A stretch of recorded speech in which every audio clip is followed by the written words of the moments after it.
Hello YouTubers, it's David from the David and Nico channel. I'm so excited because today we're going to put together our Jurassic World Fossil cake finally. Here are the things that you're going to need. 2 9x13 chocolate cakes. I use the Duncan dark chocolate fudge cakes, but you can use any mixes that you want. I've already leveled them with a layer of chocolate buttercream frosting in between. Our dinosaur fondant cutouts that we made in the last video. Chocolate buttercream frosting. A link to the recipe is in the description. Our dirt, basically I took vanilla wafers and chocolate cookies and put them in a food processor. And chocolate rocks. I found them at World Market here in Kansas City. You can also find them on Amazon and eBay. There's information on them in the description. So, let's get this bad boy put together. So first we obviously want to frost the cake. We don't want to frost it smooth like a wedding or a birthday cake. We want it to look like a natural formation where paleontologists might actually dig for fossils. This would be a great time to get your kids involved, let them help you frost it. Let me go ahead and get the frosting on.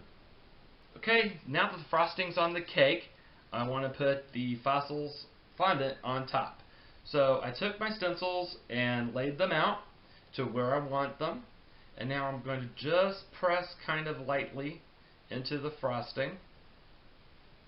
Each one here. I just want to make a little impression just so I know where to lay the actual fondant. And you want to do this relatively quickly because this buttercream frosting will crust over. Okay, just like that. So after I use my stencils to kind of mark the locations of where I want my fondant pieces to go, you just lay them on there in the position that you marked and just press down lightly until they set. Now, if you get any frosting on top of the fondant, always keep paper towels and a little bit of water handy. And you don't want it soaking wet, you just want it slightly damp. You can go over any of these pieces and get any frosting that might have gotten on top of the piece because you don't want that to show. And that's all there is to that. Now I'm going to show you a quick hint as to what to do if you're trying to put your fondant on the cake and the buttercream frosting has already set up a little too hard and they don't want to stick. So I'm going to zoom in quite a bit and show you a little trick. Okay, so I've zoomed in and what I did was put just a little bit of the frosting on a plate and have just a little bit of water. So this is the actual cutout that's going to go on the side of my cake.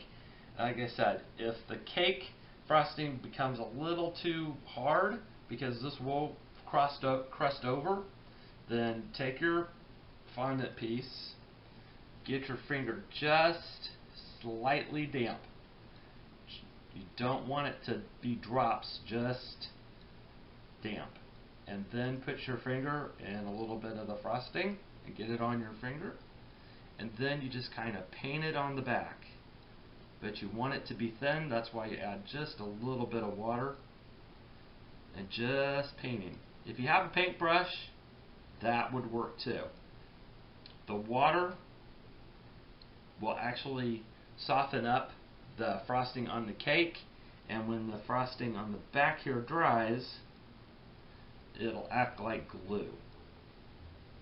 So you don't need much, just a little bit.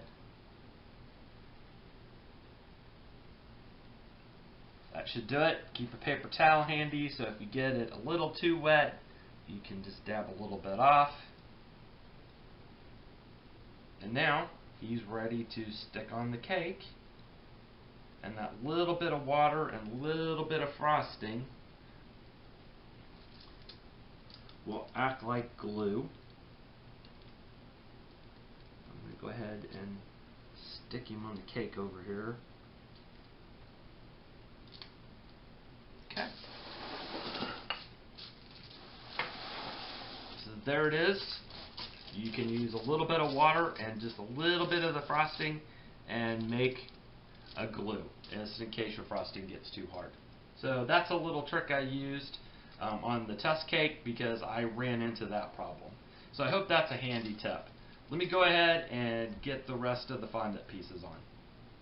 Okay, so I got the fondant dinosaurs on the sides, so you can kind of see they just kind of run around the side of the cake like that. And I used the glue that I showed you to put them on because the frosting has kind of crusted up a little bit. So the last couple things is we need to put on our dirt and put on some chocolate rocks. This is just up to you on how much or how little you want to put on. So you just kind of sprinkle it on, place your rocks where you want them. I usually threw a little dirt up the sides and around the top. So that's just kind of a decorating choice for you to decide on what looks good to you. So I'm going to finish up this cake and I'll show you what it looks like when I'm done. Our Jurassic World Fossil cake is done. I put the dirt on it and some of the chocolate rocks. Hopefully you can see that. There's the top. I've got the dinosaurs put on along the sides of the cake. And I've also covered my cake board in this cool Jurassic World cover. So I hope you enjoyed this tutorial and learned a few things. Please watch the videos on how we made the fondant and how we did the cutouts. Also, if you're looking for another great summer cake, please take a look at the raspberry swirl cake video that I have. It's a great summer cake and I get so many compliments on it when I take it to parties, so give that a try. So please join our channel, take care, and we'll see you soon.